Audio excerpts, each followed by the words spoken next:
बिस्मिल्लाहिर्रहमानिर्रहीम। अस्सलाम वालेकुम। प्रोग्राम मुकाबिल के साथ इस्लामाबाद स्टूडियो से मैं हूं सरवत वलीम। रौफ क्लासरा, आमिर मतीन स्टूडियोज में हमारे साथ ही मौजूद हैं। आज के प्रोग्राम के आगाज पर आपको बताएंगे कि तहरीक इंसाफ के पहले 100 दिन मुकम्मल हो चुके। इमरान खान साहब ने अपनी 100 रोजा कारकर्दगी का पूरा क्रेडिट बुशरा बीबी के नाम कर दिया।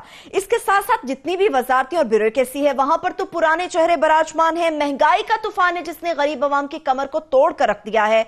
पिछले 100 दिन की हुकूमत में तहरीक इंसाफ अपने दावों में कितनी कामयाब हो सकी? नए पाकिस्तान का ख्वाब देखने वालों को आखिर क्या मिला? हुकूमती 100 डेज की कारकर्दगी का मुकम्मल जायजा अपने देखने वालों के साथ शेयर करेंगे। प्रोग्राम के जब दूसरे हिस्से की जानिब बढ़ेंगे तो आपको बताएंगे कि trading corporation of Pakistan 2.5 lakh ton चीनी खरीदे। शुगर मिल्स एसोसिएशन ने यह मुतालिबा कर दिया। बरामद की गई चीनी पर 16 अरब रुपए की सब्सिडी फौरी तौर पर शुगर मिल्स को अदा की जाए। Chairman sugar mills association Aslam Farooqui, सवाल यह है कि आखिर ऐसी कौन सी वजह है कि हुकूमत शुगर मिल्स एसोसिएशन का यह मुतालिबा मानने से इनकारी है? इसकी मुकम्मल डिटेल आपके साथ शेयर करेंगे। प्रोग्राम के जब तीसरे हिस्से की जानिब बढ़ेंगे तो आपको बताएंगे कि आईजी इस्लामाबाद तबादला केस, जेआईटी ने आजम सवाती को कसूरवार करार दे दिया। जेआईटी ने आजम सवाती के बारे में अपनी तहकीकाती रिपोर्ट में क्या क्या इंकशाफात किए, इसकी मुकम्मल डिटेल भी आपके साथ शेयर करेंगे। और प्रोग्राम के आखिरी हिस्से में आपको बताएंगे कि पाकिस्तान का अफगानिस्तान को 2.25 अरब रुपए की गंदम मुफ्त देने का फैसला कल यानी कि बरोज जुमा ईसीसी के इजलास में इसकी मंजूरी दी जाएगी। कल ईसीसी के इजलास में कौन से अहम एजेंडा ज़ेरे गौर आएंगे, इससे मुतालिक एक्सक्लूसिव स्टोरी है, वो भी अपने देखने वालों के साथ शेयर करेंगे। आमिर साहब, पहले तो 100 डेज की कारकर्दगी, आपको भी हम सबको बड़ा इंतजार था 29 नवंबर का कि प्राइम मिनिस्टर पाकिस्तान आएंगे, इसके बारे में बात करेंगे। उन्होंने तो पूरा क्रेडिट अपनी बेगम साहिबा को दे दिया। आप इसका क्रेडिट या डिसक्रेडिट किसके नाम करेंगे? मैं ये क्रेडिट और डिसक्रेडिट की बहस में नहीं जाऊंगा। हमारे यहाँ बदकिस्मती से इतनी ज़्यादा पोलराइजेशन हो गई है कि जिन्होंने सोचा हुआ कि उन्होंने नुक्स ही निकालने हैं तो उन्होंने वो जो पंजाबी की मिसाल है ना कि आटा गूंथते हुए हिलती क्यों है, उन्होंने नुक्स निकालना ही निकालना है। और जिन्होंने तारीफ की करनी है उन्होंने कहना है कि जनाब पाकिस्तान के मसले 100 दिन में ही हल हो गए हैं और दूध और शहद की नहरें बह रही हैं। तो हम जरा दरमियान में रहेंगे, ये ब्लैक एंड व्हाइट बैनरी में नहीं जाएंगे कि सारा अच्छा है या सारा बुरा। जो अच्छी चीजें हैं कुछ कुछ बुरी चीजें हैं। तो फॉर स्टार्ट हम जरा मुस्बत से ही करते हैं, अच्छी चीजों से ताकि नाराज ना हो। ये तो अच्छी चीज ये थी कि इमरान खान से नजर आ रहा है कि वो, हम पहले भी कहते रहते हैं कि मेहनत कर रहे हैं। वो जो पहले थी ना लेथार्जी नवाज शरीफ साहब की कि एक साल छुट्टी पे ही रहते थे, ट्रेवलिंग कर, मेहनत हो रही है, मेहनत टका के कर रहे हैं। और ये है कि ट्रेनिंग ऑन द ग्राउंड जारी है उन्हीं के, वो सीख रहे हैं। वो जो पार्लियामान में पहले 10 साल नहीं जाते रहे और वो बिल्कुल उन्होंने कुछ सीखने की कोशिश नहीं की, तो आज उनको उनकी बातों से पता चल रहा है कि मुर्गियों की बातें कर रहे हैं, अंडों की, केज्ड मछली कैसे जो है ना चाइनीज बनाना शुरू हो गए हैं, और ये नमकीन पानी में श्रिम्प्स कैसे उगाई जाती है। तो ये उनकी ना ये ट्रेनिंग जारी है। दूसरा मैं समझता हूँ कि तरजीहात ठीक हैं। तरजीहात में सबसे ज्यादा ये है कि इस मुल्क में जो है ना हमारे गरीब तर और अमीर तर जो होता जा रहा है, तो ये जो पसमानदा तबकों के लिए जो है ना वो बड़ी एक मुझे फिक्र नजर आई है कि ये सोशल इंक्लूजन जिसे कहा जाता है कि जनाब ये गरीब तबकों को ऊपर लेके आए। तो इसके अंदर ये है कि ज़राअत के ऊपर बड़ा फोकस है कि ज़राअत के मतलब काफ़ी बात हुई कि पानी कैसे ठीक करना है, बिजली पानी उनके किसानों के मसाइल के हवाले से था। फिर ये है कि यूथ के मतलब काफ़ी बात की कि उनके रोज़गार के मतलब शेल्टरलेस जिनके पास छत नहीं है, स्मॉल बिजनेस छोटे कारोबार के लिए सोचा जा रहा है। उसी तरह ही के अखुवत के जरिए लोगों को 6 बिलियन रुपया गरीब लोगों को कैसे बांटा जाएगा, और ये ज़कात बैतुल माल वगैरह को इकट्ठे करके कैसे बने। तो तरजीहात में मुझे ना एक चीज़ नज़र आई कि वो है।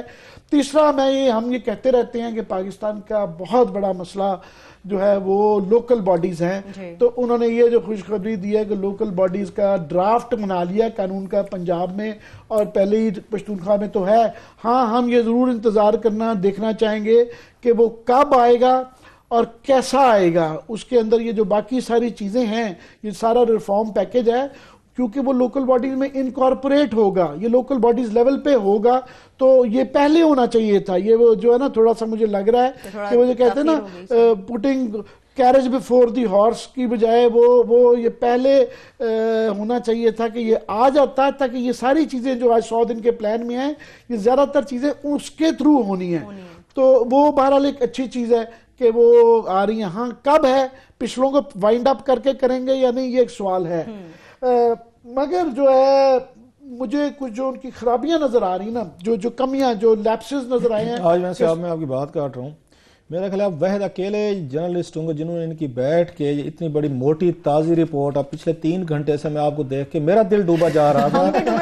आपने जो बैठ के इतनी मेहनत की और पूरी रिपोर्ट पढ़ी ना, एक एक लफ्ज, अल्लाह खैर करे। ये गिला ना करें कि जनाब इन्होंने किताब नहीं, हमने बड़े गौर से पढ़ी है उसको, और आइंदा आने वाले दिनों में भी इस पे बात करते रहेंगे। मगर इसके जो हमें चीजें समझ आई हैं, चीदा चीदा जो इसकी अच्छाइयां बुराइयां वो बता रहे हैं, तो मुझे जहां कमियां नजर आ रही हैं कि फॉर एग्जाम्पल ये सारा जो पैकेज है, इसको जिस ब्यूरोक्रेटिक टीम ने करना है ना, और हम उस पर पहले भी करते रहे हैं, वो पैकेज आया नहीं है, वो रिफॉर्म अभी और लेट है। तो ये पहले ही जो है पिछली प्रमोशनों की इन्होंने तफ्तीश नहीं की, और जो लोग इन्होंने आगे ही लगाए हुए हैं उस पर भी हमें शिकायत रहती है कि वो कोई इतने अच्छे लोग नहीं हैं।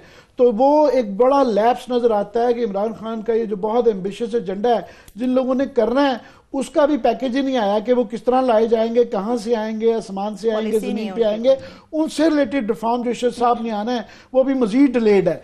तो वो क्रंच है।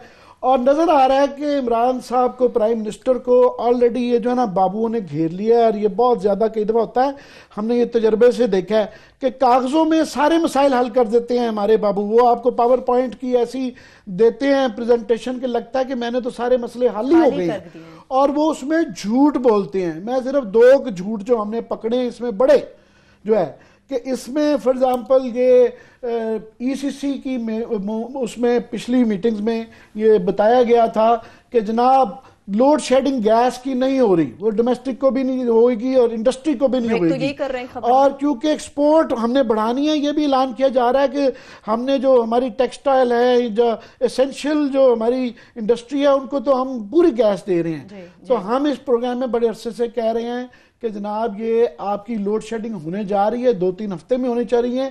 ईसीसी को भी झूठ बोला गया है, और असद उमर साहब बहुत काबिल आदमी है, बड़े इंटेलिजेंट आदमी है।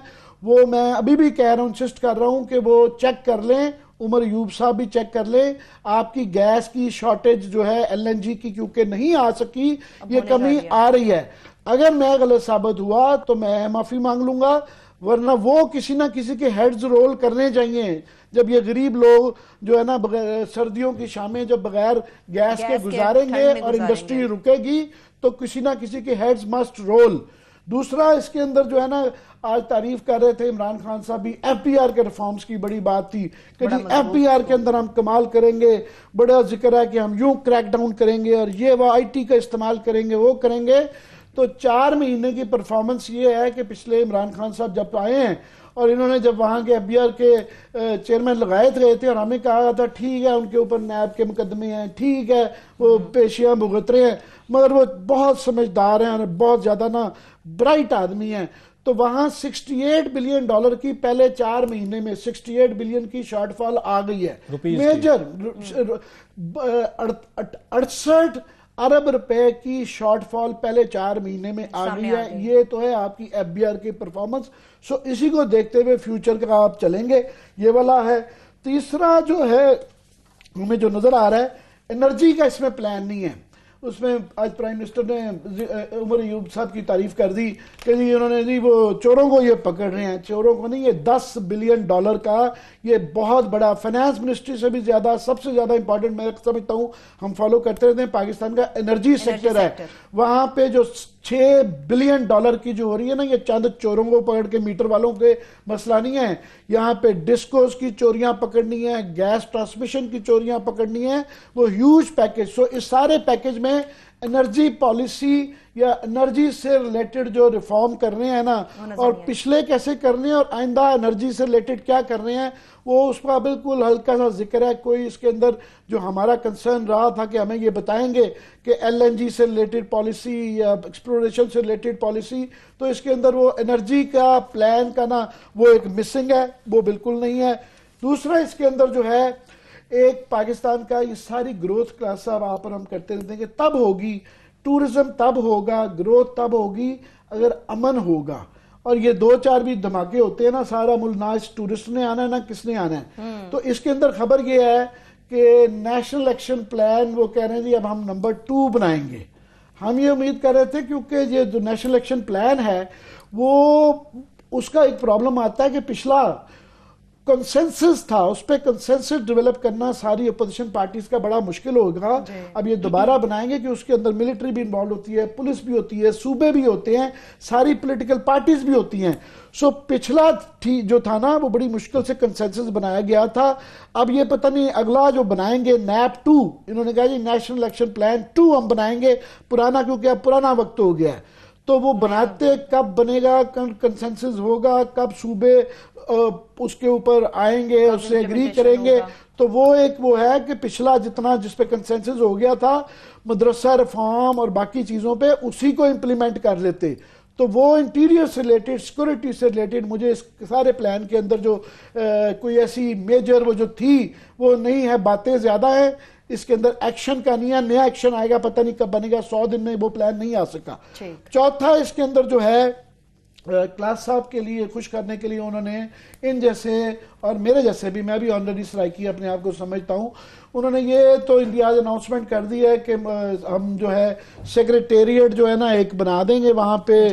तो सूबा बनने का होपफुली कि उससे लटकता नहीं है, ये नहीं कि बस इसी से काम चलाओ कि मुल्तान या बावलपुर में एक सेक्रेटेरिएट बना देंगे यही काफी है। उसमें एक इंपॉर्टेंट बात ये है क्लास साहब कि वहां पे उन्होंने कहा ये एडिशनल सेक्रेटरी लगा देंगे। वी जस्ट होप कि ऑलरेडी 22वें ग्रेड के 100 लोग हैं फौज में भी, वो 25 22वें ग्रेड से काम चला रहे हैं। ये इन्होंने 100 22वें ग्रेड कर दिए हैं, तो ये 22वें ग्रेड कम होने चाहिए। ये नहीं है कि इसके बहाने एक और सेक्रेटेरिएट के और पिछले जो 50 22वें ग्रेड कैंसिल करने की बजाय पता नहीं क्योंकि शरद साहब में मुझे वो गट्स नहीं नजर आते कि ये कर सकें। ये मजीद पोस्टिंग्स क्रिएट कर लें, मजीद 22वें ग्रेड के स्लॉट क्रिएट कर लें, तो ये अभी उसके ऊपर वो खाना खाली है। जो दूसरा बाकी इंडिविजुअल उसमें मैंने देखा लॉ मिनिस्ट्री से रिलेटेड जो रिफॉर्म है, लॉ मिनिस्टर साहब ने, फिरोज नसीम साहब ने बड़ी मेहनत की हुई है कि उन्होंने जो है जो अदालती निज़ाम फरसूदा है उसके हवाले से हमें बताया गया कि काफ़ी सारे ड्राफ्ट जो है ना जो हमारे कानून कवानीन के अंदर वो हैं वो कर रही हैं। तो ये लेजिस्लेशन आने वाले दिनों में हमें ये बताया गया, इसके अंदर एक लिस्ट है कि जनाब FCI उसके अंदर जो हमारे सारे कवानीन हैं उसके अंदर जो रिफॉर्म्स है उसके वो हैं। मगर मैं ये कहता हूं कि उसके अंदर जो कमी नजर आई है का साहब कि प्रोसिक्यूशन जो हमने ठीक करनी है ना उसका कोई जिक्र नहीं है, क्योंकि हमारे अदालती निज़ाम में ये बहुत बड़ा है कि आपका कन्विक्शन रेट जो है नैब का 10% है, अदालतों का 5% है। तो वो आप कन्विक्शन रेट देखें, वरना वो जो अटॉर्नी का जनरल का दफ्तर है सूबों में या सेंटर में, उन वकीलों को फारिग कर दें, नए ले आए, देखें, उसको लिंक करें कि अगर कन्विक्शन रेट किसी का बहुत थोड़ा है, दुनिया के मुल्कों में 70-80% कन्विक्शन रेट होता है, तो जो प्रोसिक्यूशन है वो एक पूरा उन रिफॉर्म्स में उसका जिक्र मुझे नजर नहीं आया। फाइनली मैं क्विकली कर लूं कि इकोनॉमिक ग्रोथ की बड़ी बातें इसके अंदर जिक्र की गई हैं। तो इमरान खान साहब ने आज जो है ना एक वो लंबी एक बहस छेड़ दी, तो उन्होंने कहा जी महातीर साहब ने मुझे कहा कि वेल्थ क्रिएशन जो है ना वो बड़ी करनी जरूरी है, जब ये सेठ बनाते हैं तो उससे सारा वो होता है। तो मैं चाहूंगा कि वो अपनी एडवाइजरी काउंसिल से जरा बहस कर लें। वो जो नेशनलाइजेशन को उनको बताया गया है कि जी वो बड़ी खराब पॉलिसी थी, वो उस जमाने में भी यहाँ पाकिस्तान के अंदर ऑलरेडी एक तरफ आप कह रहे हैं पॉवर्टी ज्यादा हो गई है, बड़े कम लोग हैं, एक तबका है कार्टेल्स का जो कि पैसा बना रहा है, और उसको आप हमारे यहाँ ये जो सेठ तबका है, आप वेल्थ क्रिएशन की उस तरह थ्योरी अप्लाई नहीं होता, क्योंकि रेंट सीकर्स हैं ये हमारा जो कार्टेल्स और सेठ हैं, वो टैक्स भी चोरी करते हैं, वो बिजली भी चोरी करते हैं, वो पैसे भी नहीं देते हैं। तो उनको आप सिर्फ खाली नहीं, रेगुलेशन इंपॉर्टेंट है कि जब तक आप रेगुलेशन करें तो फिर ये पॉलिसी में करें। ये कहे फाइनली मैं सिर्फ कर दूं कि हाउसिंग, क्योंकि हाउसिंग पे बड़ा जोर है कि हाउसिंग के अंदर से जॉब्स क्रिएट होनी है, हाउसिंग के अंदर ही सारा कुछ नजर आएगा। पर हाउसिंग के अंदर उन्होंने एक तो यह कि नया पाकिस्तान अथॉरिटी बना रही थी, जो पहले जो 25 अथॉरिटीज बनी हुई हैं उनका क्या करना है।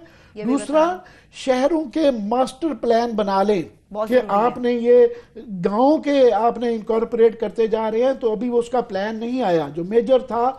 जब इसकी हाउसिंग प्लान आएगा उसकी डिटेल नहीं है। जो मेजर इनके हैं वो मिसिंग है, इंटीरियर का मिसिंग है, हाउसिंग का मिसिंग है, उस तरह एनर्जी का मिसिंग है। 3 जो बड़ी मिनिस्ट्रीज हैं और पाकिस्तान की बड़ी प्रायोरिटीज है, उनका 100 दिन के अंदर हमें कोई जिक्र नहीं नजर आया उनके प्लान। और जो इंतजामी रिफॉर्म्स हैं वो उसकी अभी रिपोर्ट नहीं आई है, तो ये जब आएगी तो फिर बात करेंगे। मगर ये 4 मेजर लैप्सेस मुझे नजर आए। जी खलासा साहब, आमिर साहब ने बड़ा तफसील के साथ ये पोस्टमार्टम किया है। हालांकि मेरे तो जहन में था कि आमिर साहब आज ज़्यादा अच्छी अच्छी चीज़ें बताएंगे, जितनी मेहनत से इन्होंने वो डॉक्यूमेंट पढ़ा है सारे का सारा और पॉइंट्स लिए हैं, पीछे लगे हुए 3-4 घंटे से हम सब देख रहे थे।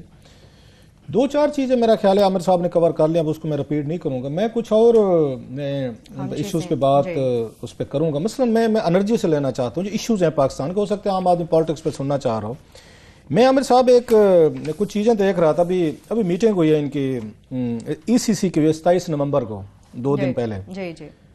अब हालत क्या होती जा रही है इसकी? अब वो चीज़ें साफ जरा बता नहीं रहे। अब उनकी अपनी मजबूरियां हैं, कैसे बताएं? और वो किस हद तक जस्टिफाई भी है। हमें भी समझना चाहिए कि जो हुकूमतें पीछे जो कुछ छोड़ के गई हैं वो 3 महीनों में तो चीज़ें कवर नहीं होती। लेकिन हमारा ये स्ट्रेस था, अभी भी है, कम से कम डायरेक्शन नजर आनी चाहिए आपको कि 3 महीने के फैसले आपके ऐसे हों। कुछ हमारे जैसे वो क्या कहते हैं सख्त आपके कराने किस्म के दूरबीनें हम ला के बैठे हैं कि हम भी कहें कि यार फैसले तो ठीक है, बाकी थोड़ा सा वो बस चल पड़ी है तो देखते हैं कि कैसे उसकी स्पीड क्या चलती है।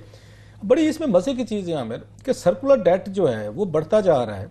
आपने अभी एनर्जी की बात की, और इसके लिए इन्होंने अब ये रिपेमेंट करनी है, अब पैसे नहीं है।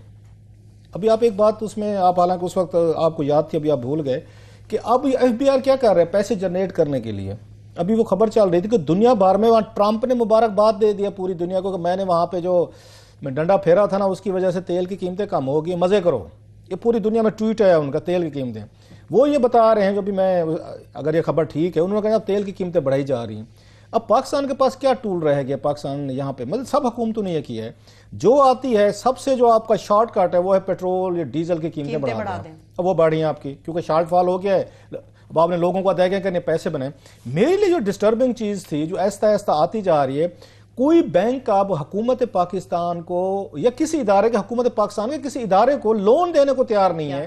कर्जा और कमर्शियल कर्जा अपनी मर्जी का रेट लगा के, जब तक हुकूमत पाकिस्तान उसकी गारंटी ना दे, जिसको हम सॉवरेन गारंटी कहते हैं। पहले सॉवरेन गारंटी आपकी बड़ी रेयर होती थी, स्टोरी बनती होती थी कि दुनिया की फलां कंपनी आना चाहती है, पाकिस्तान इन्वेस्टमेंट करना चाहती है, लेकिन सॉवरेन गारंटी दो, बड़ा उस पर रोला मचता था कि हमारी रियासत इतनी कमजोर हो गई है कि लोग हमारे पे ट्रस्ट नहीं करते।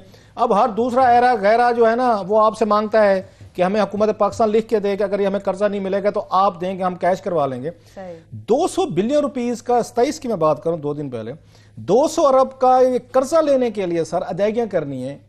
इन बैंकों ने खुद 6-7 बैंक हैं, उन्होंने 43 प्रॉपर्टीज जो हैं इन पावर डिस्ट्रीब्यूशन कंपनीज की उन्होंने आइडेंटिफाई की हैं कि ये हमें गिरवी करें तो आपको पैसे देंगे। वो सारे के सारे हमारे जितने भी हैं उन्होंने वो 43 वो गिरवी करके उनको बना के लिस्ट बना के बैंकों को दिया कि हजूर ये चीजें हैं, हम आपसे गिरवी रखना चाहते हैं। हुकूमत पाकिस्तान के फलां फलां ये प्रॉपर्टी है, कोई दुकान है, कोई आपकी यहाँ पे हट्टी है, कोई आपकी कोई कमर्शियल जगह है, ये लें और इसके बदले हमें कर्जा दें। बैंकों ने कहा हम इसको एग्जामिन करेंगे, चेक करेंगे लेवल कहां पे आ गया हमारा, इनको हम चेक करेंगे, एग्जामिन करेंगे कि क्या इनके अगेंस्ट इतने पैसे हम आपको दिए जा सकते हैं। ये आपने इकोनॉमी की बात की, मैं क्या आपको जरा बताता हूं। बाकी अगले सेगमेंट में जो ECC में कल चीजें बड़ी अहम आ रही है उस पर तो हम अगले सेगमेंट में आएंगे एक्सक्लूसिव, वो मैं बताऊंगा थोड़ी सी। मैं इसके बाद मैं खान साहब की तकरीर पे आते हैं। बिल्कुल 100 डेज की कारकर्दगी है उससे मुतालिक क्लासा साहब किस तरह से इस चीज को देख रहे हैं, एक छोटी सी ब्रेक से वापस आके इस पे बात करेंगे। मगर इसके साथ साथ जिस तरह से ECC के इजलास के हवाले से बात हुई है, इससे मुतालिक भी एक्सक्लूसिव स्टोरी है, वो भी अपने देखने वालों के साथ शेयर करेंगे। हमारे साथ रहिए।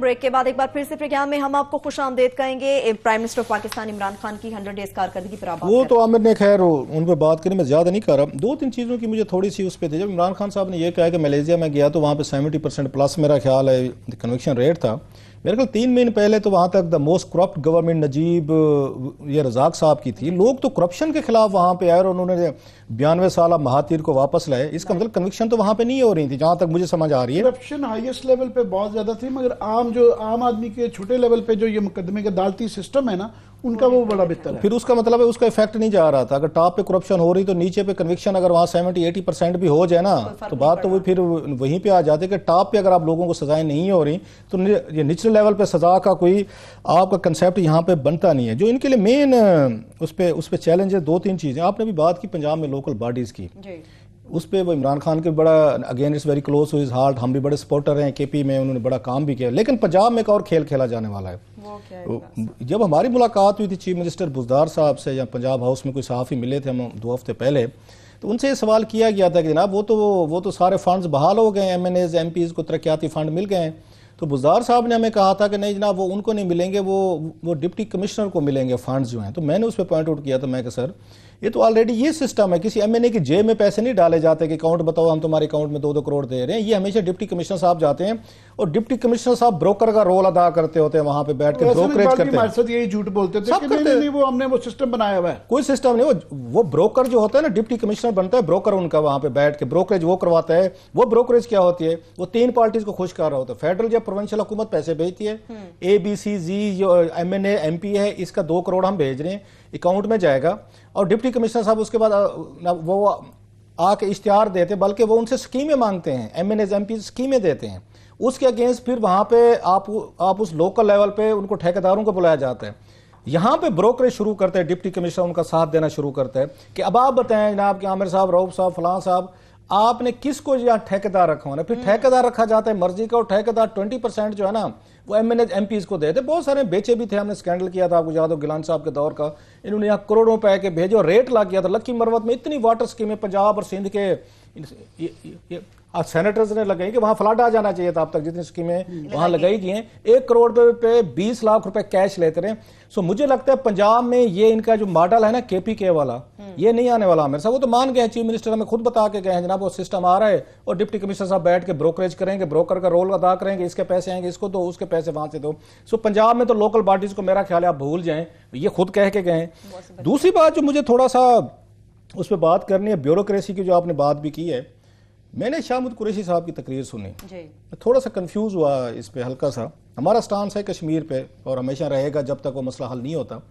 अब मुझे ये समझ नहीं आ रही, जब इमरान खान की ये मुलाकात हुई है इंडियन सहाफ़ियों से, और मैं उनके ट्वीट्स देख रहा था, वो ठीक है उन्होंने इमरान खान की आके तारीफ अगर नहीं की अपने ट्वीट्स में, जो मैंने पढ़े हैं उनके सब के, तो तनकीद भी नहीं की। और बड़े 1-2 ने लिखा है कि बड़े मुश्किल सवालात इमरान खान से किए गए और खुल के किए गए, जो हमने पहले भी कहा था कि इंडियन जर्नलिस्ट आएंगे बड़े इंतहाई मुश्किल सवालात करेंगे, एंड वी एक्सपेक्ट कि इमरान खान उनकी पूरी तैयारी करके बैठे हैं। तारीफ वो बेचारे इसलिए नहीं कर रहे कि वो उनके खिलाफ जो बैकलैश आ रहा है, जो भी यहाँ पे आए हुए हैं उनको एंटी स्टेट डिक्लेयर किया जा रहा है। पाकिस्तान इंडिया का ये कार से नहूसत है। आप और मैं चले जाते, हमारे होता है क्या, हम यहाँ से 20 लोग चले जाए ना इंडिया रिपोर्टिंग करने, तो जो 20 रह गए होते ना पीछे वापस जो नहीं जा सके, वो उन 20 पाकिस्तानियों को ट्रेटर बना देते हैं जो गए हुए होते हैं। ये मैं देख रहा था, आपने रीट्वीट किया था, राजदीप इंडिया टुडे के बहुत बड़े जर्नलिस्ट हैं, उन्होंने आज माना है इस बात को कि पाकिस्तान में जो मीडिया है वो उतना एंटी इंडिया नहीं है जितना इंडिया में एंटी पाकिस्तान है। उनका we have to confess that. और एंटी से ज्यादा और अल्फाज इस्तेमाल किए जो हम हमेशा कहते रहते हैं, हमारा पॉइंट रहता है। आज उन्होंने राजदीप साहब ने बकायदा एंडोर्स किया है, जो हम कहते रहते हैं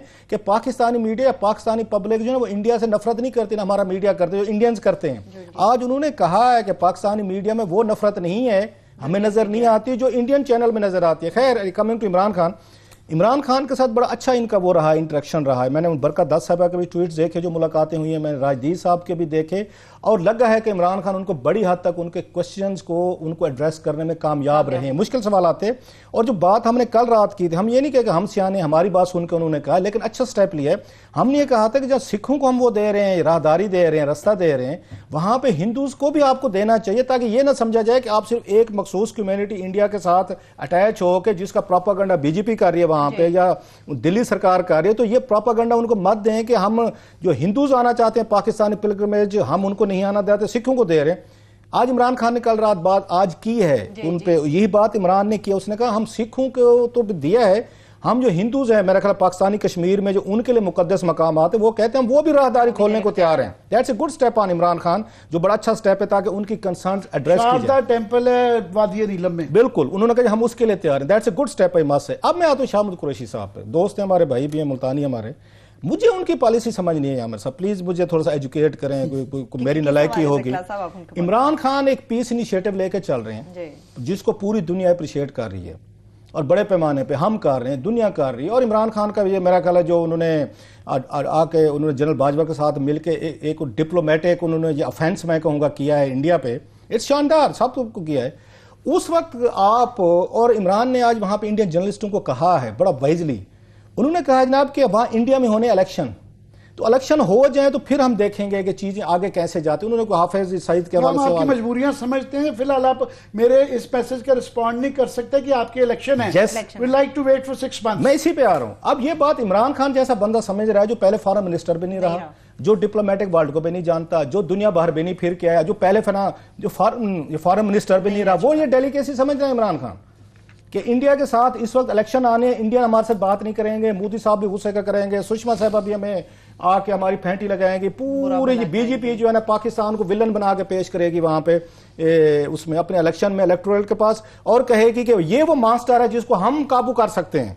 और अगर कांग्रेस आ गई तो कांग्रेस पाकिस्तान के साथ मिल जाती है, पाकिस्तान में भी कांग्रेस के हवाले से बड़ा एक सेकुलर पार्टी है तो दिल पाया जाता है, मोहब्बत पाई जाती है। तो देखा कांग्रेस आ गई तो पाकिस्तान के साथ इनकी डील हो जाएगी, और हम अगर आ गए तो हम नहीं होने देंगे, और पाकिस्तान के साथ वही भुट्टो साहब वाली बात 1000 साल लड़ेंगे। हमें सूट नहीं करता है कि आप वहां मोदी सरकार को मजबूत करें। मैं एक और डिप्लोमेटिक देख रहा हूं कि अगर आपने इमरान खान के इस डिप्लोमेटिक मूव से वहां बीजेपी वीक हुई है, जो बात आपने रात की कि इंडियन एक सेकुलर, एक सेन एलिमेंट, एक लिबरल तबका जो उनका है, या बाकी हैं वो कहेंगे भाई साहब हम जो उनसे लड़ना चाहते हैं वो तो आगे से ये हमें हमारे साथ पीस देना चाहते हैं, वो सिखों को भी वेलकम कर रहे हैं, वो हिंदूज को भी कर रहे हैं, हमारे साथ ट्रेड की भी बात कर रहे हैं, तो हम किस चीज की जंग लड़ें? कश्मीर है वो भी मानते हैं, हम भी मानते हैं। इतना बड़ा जो स्टांस आज लिया है, तकरीर बड़ी धुआंधार किया शाहमद कुरैशी साहब ने। I am at last to understand इससे कौन मजबूत होगा इंडिया में जब इलेक्शन हो रहे हैं, वहां पे ध्यान में रखिएगा। आप लंदन में जा रहे हैं कश्मीर का मनाने के लिए, पहले भी मनाते हैं, कश्मीरी बहुत सारे बड़ी तादाद में मौजूद हैं। आप इस वक्त अगर जो भी ऑफेंसेस लेंगे, इमरान खान बड़ा वाइजली उन्होंने पीस इनिशिएटिव लिया है, और इंडियन हुकूमत बौखला गई। मैं समझता हूं उन्हें समझ नहीं आ रही मोदी साहब को भी और सुषमा साहबा को कि मैं क्या करूं। कंफ्यूजन में उनके मुतजाद किस्म के बयान आ रहे हैं। उनके जर्नलिस्ट खुद कह रहे हैं, बड़े बड़े जर्नलिस्ट हैं। मैं उनके रात उनके शेखर गुप्ता साहब, उन्होंने ये बात की कि हमको बेवकूफ लग रहे हैं दुनिया को कि पाकिस्तान बात करना, डेलीगेशन भेज भी रहे हैं और कह रहे हैं कि बायलैटरल ताल्लुक का जो है ना वो हदारदारी से कोई ताल्लुक नहीं है। तो आज जो शाहमद कुरैशी साहब ने एक बड़ा एक मेजर उन्होंने अटैक किया है, ऑफेंसिव वो गए हैं। मेरा यह ख्याल है जब इंडिया में इलेक्शंस हो रहे हैं हमें ऑफेंसिव होने की कोई जरूरत नहीं है, हमें थोड़ा सा वही बैलेंस अप्रोच रखें, वही पीस वाली अप्रोच रखें जो इमरान खान ने रखी हुई है, जो जनरल बाजवा साहब ने, हमारी एस्टेब्लिशमेंट जो हमारी पॉलिटिकल एलीट रखना चाहती है। शाहमद कुरैशी साहब का hard hitting stance on all these issues towards India, ये बीजेपी को सपोर्ट जाएगी, ये इंडियन हार्डलाइनर को सपोर्ट जाएगी, जो वो सॉफ्ट एलिमेंट्स हैं जो चाहते हैं पाकिस्तान के साथ चीजें हमारी बेहतर हों, वो मेरा ख्याल है they will be at the back foot. और वही बैकलैश जो हम एक्सपेक्ट कर रहे थे इन तमाम जर्नलिस्टों को जो इंडियंस आए हुए हैं, पीछे से यही गाली पड़ना शुरू हो गया जी देखें पाकिस्तान, इमरान खान साहब जो है गुड कप खेल रहे हैं, शाहमद कुरैशी साहब जो हैं वो बैड कप खेल रहे हैं। सो मेरा ख्याल है इमरान खान और Shahmad Qureshi sahab they need to sit down together कि हमने मोदी सरकार की वहां पे मदद करनी है अगले इलेक्शन में, या हमने ऐसे स्टेप्स लेने हैं कि इंडिया में जो सेन वैसेज हैं, कोई लिबरल हैं, प्रोग्रेसिव हैं, लेफ्ट विंग है जो पाकिस्तान के साथ बातचीत पे बिलीव रखते हैं, जंग पे या मुहाजरे पे बिलीव नहीं रखते, हमने उनको आके स्ट्रांग करना है, या हमने सुषमा स्वराज साहबा के ये मौक़िफ़ को सही साबित करना है, हमने मोदी साहब की बात को सही साबित करना है। सो शाहमद कुरैशी साहब की तकरीर से कम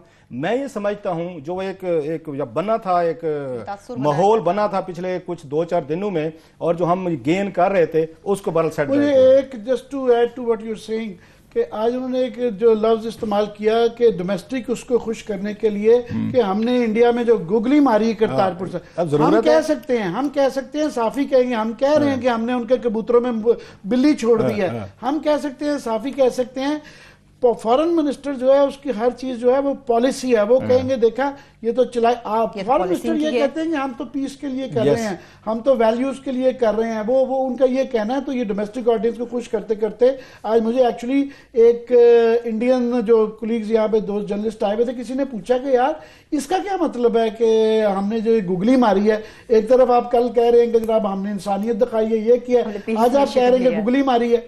तो मेरा ख्याल है उस पर जरा थोड़ी सी अच्छा, हम एक्सपेक्ट करते हैं कुरैशी साहब बड़े समझदार बंदे हैं, बात करते हैं, सोच के बात करते हैं। ये बात उनके इतनी फैरी तकरीर करना, इस मसले पे गुगली वाली बात करना, मेरा ख्याल है डिप्लोमेटिक उससे हट के जितने भी हमने 2-3 दिनों में जो काम किए थे इमरान खान ने अच्छे किए हैं, और बड़ा कुछ ब्रंट भी फेस किया है वहां पे उन्होंने सहाफियों का, उसका तसर बड़ी हद तक उसका फायदा जो है ना वो दिल्ली सरकार को ज्यादा होगा उस गुफ्तगू का कि वो जस्टिफाई करने की कोशिश। देखा हम नहीं कहते थे, देखा ये देख लो। सो जरा थोड़ा सा जब तक इलेक्शन है ना इंडिया में, जरा घोड़े अपने बांध के रखे, जरा फॉरेन ऑफिस बांध के रखे। जब मौका था तो उस वक्त कहीं फॉरेन ऑफिस नजर नहीं आता था। डोमेस्टिक क्रेडिट के लिए इंटरनेशनल क्रेडिट को ना करवाएं, उसको ना खराब करें। 2-4 दिन में बड़े अच्छे काम किए हुकूमत में, वेरी बिग स्टेप्स लिए इमरान खान ने लिए, इनको ना न्यूट्रलाइज करने की कोशिश ना करें। या तो कुरैशी साहब ने यह समझाए कि इमरान खान साहब की बल्ले बल्ले हो गए, मैं रह गया जरा मैं नारा मार लूं, तो फिर उनका नारा लग गया जी, आज फिर वो टॉप की तकरीर फिर कुरैशी साहब लगा चुके हैं। बिल्कुल, चलिए जरा एजेंडे को आगे लेकर चलते हैं। क्लासा साहब, एक स्टेप उठाने का मुतालबा तो शुगर मिल्स एसोसिएशन भी कर रही है इस वक्त हुकूमत से कि जी जो शुगर है 2.5 लाख टन जो चीनी है उसको खरीदा जाए। आखिर क्या वजह है कि हुकूमत ही मुतालबा नहीं मान रही? इसके बिहाइंड क्या रीजन है? मैं ये बताऊं, कल बड़ा एक यहाँ पे ईसीसी का इजलास हो रहा है आमिर साहब, और शुगर का क्राइसिस जो है वो बहुत बड़ा बढ़ चुका है। दोनों साइड से कंप्लेंट्स आ रही हैं कि किसान कंप्लेंट कर रहे हैं जी कि अभी तक आपने शुगर सीजन शुरू ही नहीं हुआ। मोस्टली 15 नवंबर से, मुझे अगर ये यकम से शुरू होता था, फिर 15 तक डेट चली गई, अब मेरा ख्याल अभी तक शुरू नहीं हुआ। उसका नुकसान ये होता है कि वीट की आगे जो आपने करनी है ना सोइंग, वो डिले होती है, वो बहुत सारा मसले पैदा होते हैं। साफ ज़ाहिर है उसमें मिल मालकान की अपनी एक पोजीशन है, वो कहते हैं कि हमारी स्टॉकअप हुई है, पहली चीनी निकलेगी तो हम नए गन्ना खरीदेंगे, हम नया गन्ना खरीद। हर साल ये पाकिस्तान में, ये आपको पता है मसला होता है सिंध और पंजाब में। इस पे अब तक जो मेरे पास डाटा है और कुछ डॉक्यूमेंट्स भी हैं, 2-4 मीटिंग्स इस पे हो चुकी हैं, पहले भी हुई है, ये असद उमर के पास मीटिंग्स हुई हैं, अब भी हुई है। कल फिर प्रेजेंटेशन दी जा रही है कि ये जो शुगर मिल्स के इश्यूज हैं इनको कॉमर्स मिनिस्ट्री कल ईसीसी जो इजलास होना है जो जुम्मे वाले दिन उसमें देना है। तो हमने उनसे रिक्वेस्ट की हुई है, जो हमारे असम फारूकी साहब हैं हमारे साथ, जी बिल्कुल, ये उसके उनके एसोसिएशन के सदर हैं, शुगर एसोसिएशन के तर्जुमान है। तो हमने कहा इनसे पूछ लिया जाए कि जनाब ये मसला क्या है, किसान आप लोगों को ब्लेम करते हैं, आप हुकूमत को ब्लेम करते हैं, तो मेरा ख्याल इन्हीं से पूछ लिया जाए। सर बात ये जी फारूकी साहब अस्सलाम वालेकुम। जी वालेकुम सलाम सर। जी सर बताएं सर, आपने सुन लिया होगा कि वो किसान आपसे नाराज रहते हैं, आप हुकूमत से नाराज रहते हैं, कल में से ईसीसी का इजलास है आपके मसले पे, तो प्लीज बताएं आपके क्या इश्यूज हैं और ये किसानों के आपसे क्या इश्यूज हैं, दोनों प्लीज हमें ये जरा बताइएगा। हमारे इशू जो हैं वो इशू इधर से स्टार्ट होते हैं कि आपका शुगर फैक्ट्री कंट्रोल एक्ट है जी, उस पे क्या होता है कि जी सूबाई हुकूमत जो है गन्ने की रेट सेट करती है और वो जो है चीनी के रेट को नहीं देखती। अच्छा, चीनी का रेट जो है वो फिर वफाक देखती है, फेडरल गवर्नमेंट देखती है उसको।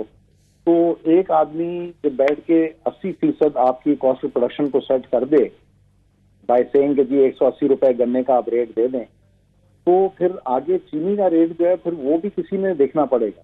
वो कहते हैं जी कि वो तो आप फेडरल गवर्नमेंट के साथ डील करें, उनका मसला है। अच्छा, फैक्ट्रीज कंट्रोल एक्ट में ये है कि जितना गन्ना लगा हो वो आपने सारा का सारा सीजन में खत्म करके क्रश करना है।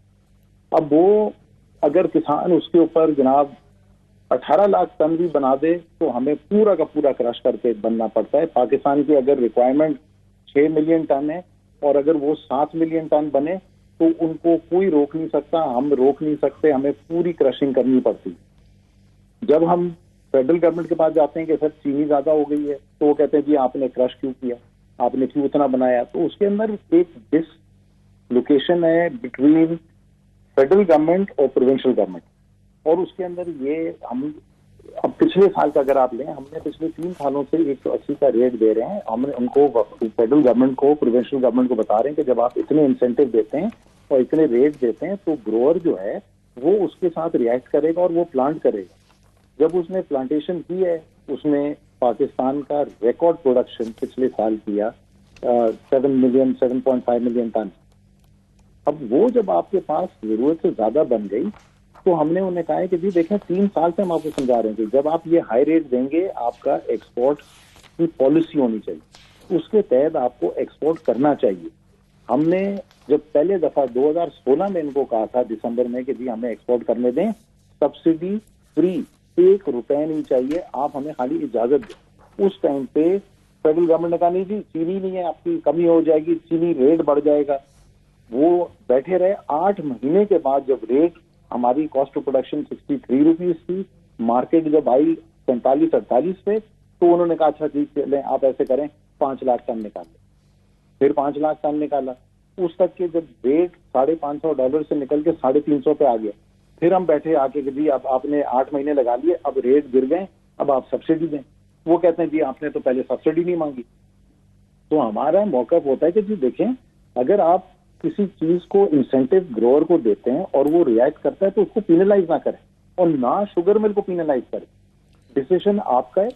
आपने 180 अच्छा फारूक साहब, आपने कहा कि आपकी पिछली हुकूमत में, हालांकि उसमें भी हम देखते हैं कि शुगर मिल्स, उन हुक्मरानों की अपनी शुगर मिल्स भी थी, जो पिछले नवाज शरीफ साहब थे, शहबाज शरीफ साहब थे, उनकी फैमिलीज भी थी। सो इट्स वेरी स्ट्रेंज कि उनकी अपनी फैमिलीज की मिल्स भी थी, इसके बावजूद भी उन्होंने कोई इस पे स्टेप्स नहीं लिए। और दूसरा, आपकी असद उमर साहब से जो मैंने कुछ डॉक्यूमेंट्स देखे हैं, कल भी इसी में आ रहे हैं, पेपर्स आ रहे हैं, आपकी मुलाकातें भी हुई हैं, आप लोगों ने ब्रीफ भी किए हैं, उनको भी कुछ आपसे शिकायतें हैं कि शायद ये शुगर मिल जो है ये टैक्स चोरी कर रही हैं, प्रॉपर ये टैक्स नहीं दे रही। और तीसरा एक और सवाल भी इसके साथ हमें ये तफसील से बताइएगा कि आपने क्या एसोसिएशन ने कोई इस पे भी नोटिस किया है कि इतनी ज्यादा तादाद में शुगर मिल्स लग गई हैं, नई नई शुगर मिल्स लग रही हैं कि पाकिस्तान के अपने सरप्लस पैदा होना शुरू हो गए। तो जब आप उसकी एरिया ऑफ प्रोडक्शन पे भी कोई थोड़ा सा बिलीव रखते हैं कि कितनी शुगर हमने ये प्रोड्यूस करनी है, कितने इलाके में होनी चाहिए, कितनी हमारी जरूरत है, उतना एरिया अंडर शुगर केन आना चाहिए, इस पे कुछ स्टडी करवाते हैं कुछ? लास्ट सवाल में मैं सिर्फ ऐड कर दूं कि हम जो है आपके, मैं देख रहा था इश्तिहारों के फिगर चल रहे थे कि 40 अरब रुपया जो है ना कमाते हैं आप एक्सपोर्ट से,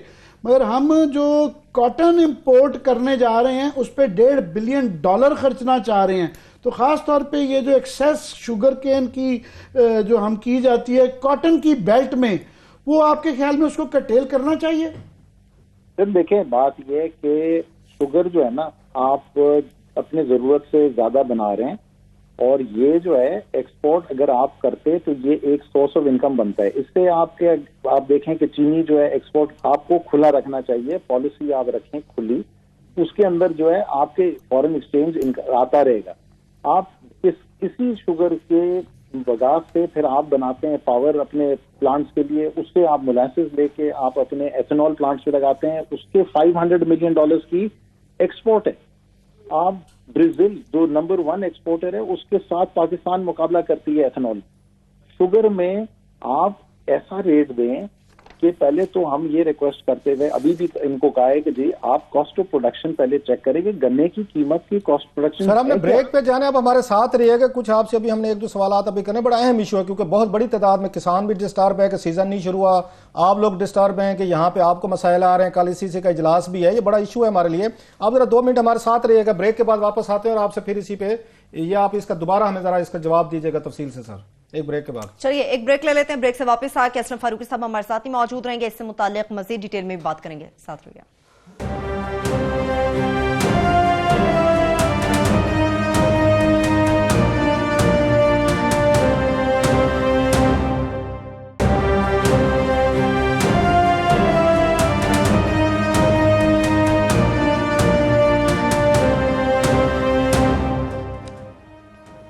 ब्रेक के बाद एक बार फिर से प्रोग्राम में हम आपको वेलकम करेंगे। असलम फारूकी साहब क्लास में हमारे साथ ही मौजूद है। जी फारूकी साहब, आप हमें बता रहे थे कि जो हमने बात की कि एक तो बहुत ज्यादा एरिया अंडर कल्टीवेशन आ गया, आपकी एसोसिएशन उस पर क्या करती है, बहुत सारे पावरफुल लोग जो हैं, मैं शुगर मिल्स ओनर की बात नहीं कर रहा जो रिवायती तौर पर हैं, हुक्मरान जमाते हैं, उन्होंने खुद बहुत सारी हमारे सरायकी इलाकों में लगा ली हैं, मिलें लगा ली हैं। और प्लस ये भी बताइए कि अब आपका ख्याल है सोल्यूशन क्या है कि अब मतलब कल जो इसी से का इजलास हो रहा है जिसमें आपका सबसे अहम एजेंडा है, तो क्या सोल्यूशन इस क्राइसिस का, और कब आप जो बड़ा अहम सवाल है कि कब ये क्रशिंग सीजन शुरू होगा? ये तो खत्म हो गया नवंबर सर, पहले तो 1 को शुरू होता था या 15 को, तो ये प्लीज जरा इसमें बताइएगा। मैं सर बात पहले तो ये आपने जो की थी पहले ब्रेक से पहले कि कॉटन के बेल्ट पे लगने का, उधर देखें गन्ना जो लगता है वो कच्चे के इलाके पे लगता है, और आप भी उसी इलाके से हैं जी। कच्चे के इलाके पे जो गन्ना लगता है वो उधर कॉटन नहीं लग सकता। तो जिस जगह पे आप गन्ना लगाते हो, गन्ने ग्रोअर की इकोनॉमिक्स है ना सर, वो है गन्ने से, और गन्ने से ही पैसे उसको मिलते हैं। इसलिए वो सबसे ज्यादा लड़ता भी है और वो सबसे ज्यादा गन्ना लगता भी है।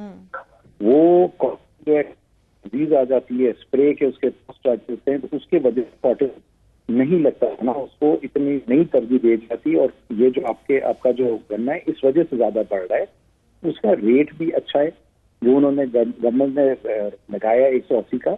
लेकिन हमारी बात यह है कि जब आप किसी चीज के इंसेंटिव किसी को देते हैं तो उसके सामने जो प्रोडक्ट निकलेगा, चीनी निकलेगी, उसको आप एक्सपोर्ट तैयार रखें, इसलिए वो आपके रिक्वायरमेंट से ज्यादा है। और आप ये नहीं कि आप कंपेटिटिव नहीं है या, लेकिन जिस टाइम पे आपने एक्सपोर्ट के लिए मानते हैं क्या नाम है परमिशन, तो ये फेडरल गवर्नमेंट को खुली रखनी चाहिए। हमें as a industry should not be regulated कि जी कब बेचना और कब करना, ये हमारी जिम्मेदारी है। अगर शॉर्ट हो जाती है हम रॉ मंगवा लेंगे, पहले भी की। तो आपको क्यों सजा, मतलब कोई सजा दी गई थी पिछली हुकूमत ने? शुगर मिल जो आप बता रहे हैं कि आप उस वक्त चाहते थे कि बगैर सब्सिडी के आप एक्सपोर्ट करना चाहते थे, मुझे आपकी बात सर वो कहते थे, ये बड़ी फेयर आपकी बड़ी फेयर डिमांड थी कि हम यहाँ टैक्स पेयर से कोई पैसा नहीं ले रहे, हम खुद एक्सपोर्ट करें। तो पिछली हुकूमत उनकी तो अपनी मिल थी, वो क्यों खिलाफ थे कि शुगर जो है ये एक्सपोर्ट ना हो? कोई पर्सनल उनकी रीजन थी, कोई इंतकामी कार्रवाई करना चाह रहे थे किसी और ये मिल ओनर्स के खिलाफ? उनका ये चक्कर था कि जी वो कहते हैं कि आपके पास चीनी है नहीं। हमने कहा जी हमारे गोदाम भरे पड़े हुए हैं, आप जाके उसको सर्वे करवा लें। आप जो हैं, अगर हमें अभी आप बिलीव नहीं करते, आप जाएं उस शुगर मिलों पे जाके देखेंगे चीनी पड़ी हुई है। 8 महीने लग गए, $550 की चीनी मार्केट थी, 350 पे आई। ये जुल्म हुआ है पाकिस्तान के साथ। आज अगर हमारी बात मानी गई होती और ये 2.5 ये डार साहब ने किया था, इसाक डार साहब ने ये काम फरमाया था कि नहीं होने, ईसीसी तो वही चेयर करते थे। ये उस टाइम के अपने कॉमर्स के थे मेरे ख्याल में, अब मैं नाम भूल रहा हूँ। ये खुरम दस्तगीर साहब वो थे। और इसके ऊपर बहुत ज्यादा डिबेट भी हुई, लेकिन वही बात है कि जी आप जो है एक्सपोर्ट नहीं करने दे रहे। लड़ के तो हम लोगों ने एक्सपोर्ट करवाया।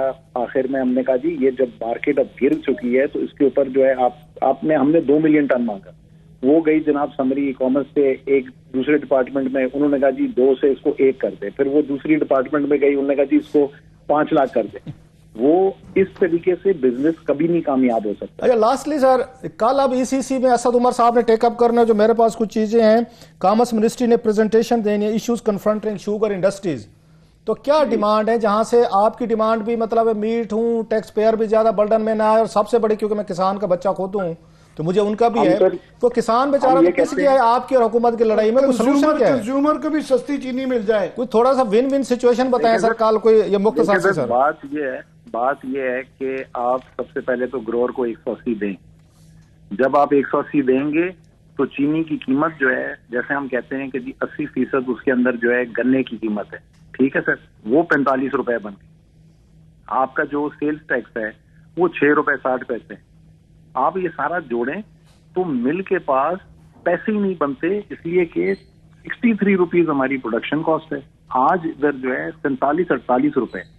अगर 45 खाली गन्ने की कीमत है और 6 रुपए उस जगह में सेल्स टैक्स है, तो ये तो इन 2 चीजों को ही पूरा नहीं करता। हम इन्हें कह रहे हैं कि सर आप ये सरप्लस चीनी निकलवाएं, इसकी SRO 77 के तहत इसको निकलवाएं कि हम जितना अमाउंट 1 मिलियन टन बाहर निकालेंगे उतना ही आपका 1 मिलियन टन जो है वो लोकल मार्केट में सेल्स टैक्स ही बिकेगा। तो एक तो ये जी सर, जी एक तो ये है सर जी।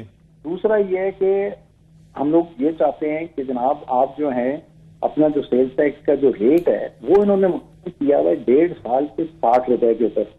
अब उस टाइम पे चीनी होती थी 65 रुपए, वो गिरते गिरते 47 रुपए हो गई है। लेकिन सेल्स टैक्स जो है वो अब भी उसको 6 रुपए 60 पैसे पे ले रहे हैं। उन्होंने कोई 12 बिलियन रुपए हमसे ज्यादा जमा करनी है 1.5-2 साल। और अब ये हमने उन्हें कहा है कि आप जो है इसको हमें रिड्यूस करके दें। दूसरा हमने कहा कि हमारे पैसे हैं सब्सिडी। सबसे बड़ी बात यह है हमने गन्ने की 99% पेमेंटें खत्म कर चुके हैं। इसको चीफ जस्टिस साहब ने सुमो मोटो जो दिया था मई में, वो उन्होंने कैटेगोरिकली एग्री किया है कि जी आपने सारी शुगर मिलों ने अपनी केम की पेमेंटें पूरी कर दी हैं। जो उस मद में हमें जो सब्सिडी मिली थी वो आज 16 बिलियन रुपए है। वो 16 बिलियन रुपए आज भी हमें ड्यू हैं शुगर मिलों। शुगर मिलों की फाइनेंशियल पोजीशन ही नहीं है स्टार्ट होने के लिए। आपने कभी देखा है कि शुगर मिलें स्टार्ट नहीं होना चाहती? ये लगी क्यों थी? ये सर लास्टली बताएं वो तो कल वो ईसीसी का इजलास है, सारी चीजें जो आपने बताई, ये होप के साथ उमर साहब इन तमाम पॉइंट्स को कंसीडर करेंगे। लास्टली बताएं ये क्रशिंग सीजन कब शुरू होगा? किसान बेचारा मारा गया सर, आप तो पावरफुल लोग हैं, हुकूमत पावरफुल लोग हैं, देखें जी, वो किसान का क्रशिंग सीजन कब होगा सर? इसका सर बड़ा सिंपल जवाब है। देखें बात यह है कि अगर मिलों के पास पैसे ना हो अभी और हुकूमत ने 16 बिलियन रुपए मिलों को देने हैं, अगर मैं शुगर मिलों को आज कह दूं कि स्टार्ट हो जाएं और ये गन्ना आना शुरू हो जाए और ये चीनी ना बिके, तो गन्ने की अदायगी कैसे होगी? सिंपल क्वेश्चन है। आपसे मैं पूछता हूं कि सर आप मुझे बताएं कि चीनी बिके ना, गन्ना आता रहे और फिर फार्मर कहे हमें कि जी आपने पैसे नहीं दिए, फिर आपका प्रोग्राम चलेगा कि जी देखें कितना जुल्म किया आपने जो है गन्ने की पेमेंट नहीं की। चलें सर, बहुत शुक्रिया आपका, बहुत शुक्रिया फरूकी साहब। आपने देखते हैं जी कल असद उमर साहब ने इसको टेकअप कर रहे हैं। मुझे तो आमिर साहब अगर कल ये चीजें फिक्स नहीं होती, मुझे तो बहुत बड़ा क्राइसिस नजर आ रहा है। ये तो किसान बेचारा फिर वो सड़क पे और उसकी अपने गन्ने की फिर उसकी डिस्पोजल में उसको मसले होंगे। बहरहाल लेट्स सी क्या होता है। लेकिन क्लासेस साहब गन्नों के हवाले से हमारा अगले हफ्ते ही प्रोग्राम जब वो आएगा एसीसी का, तो उसके बाद इसको डिस्कस करेंगे। हमारे पास ये आजम स्वाति का मैं क्विकली कर दूं कि आज वो रिपोर्ट आ गई है जो सारे लोग कह रहे थे कि आजम स्वाति साहब ने पहले तो वो जुल्म किया वो गरीब आदमी पे और बच्चे को भी मारा, और उसके बाद अब वो रिपोर्ट आ गई है, आईजी साहब भी उस पर तब्दील हो गए कि वाकई वो इन्होंने ज्यादती भी की थी। वो जो जमीन थी वो जहां पे ये इतराज कर रहे थे वो इनकी अपनी कब्जे की जमीन थी। और बाद में इसके अंदर तो और बड़े खौफनाक तफ्तीश में चीजें निकल आई हैं कि इनके साहबजादे के पास जो क्लाशनिकोव थी वो भी लाइसेंस के बगैर थी, और उसके बाद में फिर ये जरगे के तौर पे जाके गरीब आदमी को लोली पोची करके जो है पैसे गरीब आदमी बना लिया बस वो कि जी वो जरगा ले गए और बेचारे ने क्या है। मगर अब ये मामला सीरियस हो गया है और चीफ जस्टिस अदालत का जो मूड नजर आ रहा है उसके अंदर उन्होंने मंगल को बुला लिया और उन्होंने कहा जी हम इसको देखेंगे कि इस तरह के लोग वजीर हैं और ये 62(1)(f) जो है ये इनकी नाअहली भी हो सकती है इसके अंदर, और बाकी क्रिमिनल इनके खिलाफ प्रोसीडिंग्स भी अदालत कर सकती है कि वो क्योंकि साबित हो गया है कि इनका जुल्म भी था, वो गैर कानूनी चीज भी थी, गैर अखलाकी तो थी।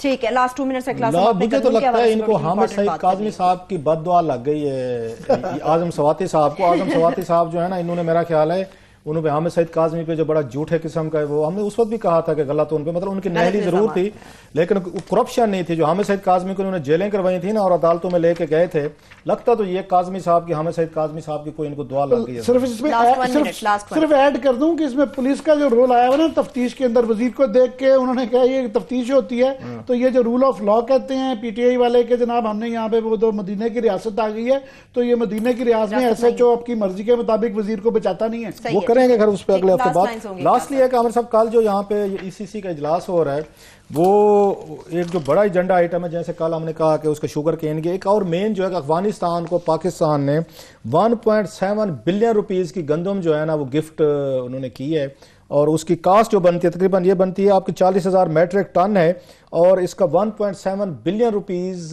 इसकी कास्ट है। फाइनेंस मिनिस्ट्री को कहा गया है कि ये पेमेंट आप पास्को को करें, और हमारे अफगान भाइयों के लिए 1.7 बिलियन रुपीस की जो गंदम है वो काबुल भेजी जा रही है और उनको वहां पे दी जा रही है। ये भी मेन एक एजेंडा, मैं तो जाती तौर पर इसके हक में हूँ, देनी चाहिए अफगानियों को, देनी चाहिए जहां पे हैं, और होपफुली इससे उनका कोई थोड़ा सा दिल भी नरम होगा। ठीक है, चलिए आपकी इसी बात के साथ प्रोग्राम भी अपने इख्तिताम को पहुंच रहा है। अपना बहुत सा ख्याल रखिए, खुदा हाफिज।